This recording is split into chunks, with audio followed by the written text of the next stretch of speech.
High court తీర్పుపై TBJP chief Ramachandra Rao స్పందించారు.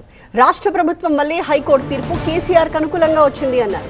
కాళేశ్వరం కేసుని ప్రభుత్వం ఉద్దేశపూర్వకంగానే నీరుగార్చిందన్నారు. సుప్రీంకోర్టులో రాష్ట్ర ప్రభుత్వం అప్పీల్ చేయాలని డిమాండ్ చేశారు రామచంద్రరావు.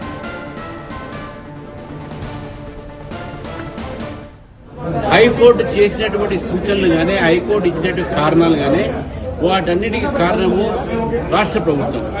తెలంగాణ కాంగ్రెస్ ప్రభుత్వం ఏతుందో ఈ ప్రభుత్వం ఏర్పాటు చేసినటువంటి justice PC Ghosh commission protocol పాటించలేదని చెప్పేసి అందులో సరే చాలా ఇర్రెగ్యులారిటీస్ ఉన్నాయని చెప్పేసి ఇవన్నీ కూడా హైకోర్టు చెప్పిన మాట. ఇది కావాలనే కాళేశ్వరం ప్రాజెక్టులో అసలైనటువంటి యొక్క వ్యక్తులను తప్పించడానికి ఈ యొక్క కార్యక్రమాన్ని చేయడం జరిగింది. హైకోర్టు ఇచ్చిన తీర్పు దీని మీద సుప్రీంకోర్టు అప్పీల్ చేయాల్సిందిగా రాష్ట్ర ప్రభుత్వం బాధ్యత.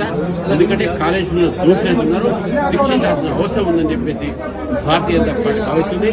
ఈ పరిణామానికి రాష్ట్ర ప్రభుత్వమే దీన్ని వారు బాధ్యత వహించాలని చెప్పి నేను భారతీయ జనతా పార్టీగా భావిస్తా ఉన్నాను.